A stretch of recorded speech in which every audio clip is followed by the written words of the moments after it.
ชีวิตយើងនេះរងអតិពលមួយធំគឺអ្វីដែលយើងយកមកចូលក្នុងខួរក្បាលយើងតាមរយៈភ្នែកតិចច្រមុះអណ្ដាតកាយចិត្តហ្នឹងបើ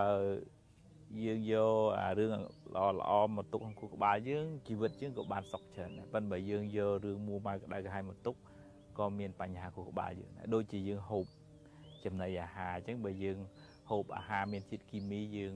មានបញ្ហាសុខភាពកើតជំងឺកុងសែអីចឹងទៅយូរទៅឬក៏បើថ្នាំនឹងខ្លាំងវារាករូបស្លាប់ភ្លាមក៏មានយ៉ាងណាតើយើងប្រយ័ត្នប្រយែងរឿងយើងយកអីមកដាក់ក្នុងខួរក្បាលយើងនឹងអ្វីដែលយើងមើលនៅក្នុង Facebook នៅក្នុងព័ត៌មានអីហ្នឹងមិនហាមឃាត់ថាមិនឲ្យតាមដានរឿងព័ត៌មានអីទៅមើលចុះប៉ុន្តែកុំឲ្យចំណាយពេលទាំងអស់24ម៉ោងដើម្បីមើលរឿងអាក្រក់ហ្នឹងយើងមានបញ្ហាខួរក្បាលហើយអាពេលមើលក្នុង Facebook ក្នុងអីហ្នឹងជួនកាលរឿងក្តៅក្រហាយហ្នឹងមនុស្សចូលចិត្តយកមកបច្ចេកពិភាក្សាណាស់ហើយវាជាការធ្វើឲ្យយើងហ្នឹងវារឹតតែក្តៅក្រហាយទៀតនិយាយនេះសាសមីថាមិនមែនហាមឃាត់មិនឲ្យតាមដានព័ត៌មានមើលប៉ុន្តែក្នុងកម្រិតណាមួយហើយចែកពេលវេលាសម្រាប់ការព័ត៌មានដែលល្អ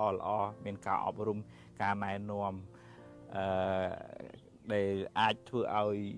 ចម្រើនទាំងផ្លូវកាយទាំងផ្លូវចិត្តទាំងចំណេះដឹងនៅជាមួយអ្នកណាអានសភៅធ្វើសមាធិស្ដាប់ធម៌ស្ដាប់ចំណាយពេលទៅលើព័ត៌មានល្អនឹងឲ្យបានច្រើនបន្តិចទៅជីវិតរបស់យើងនឹងវាមិន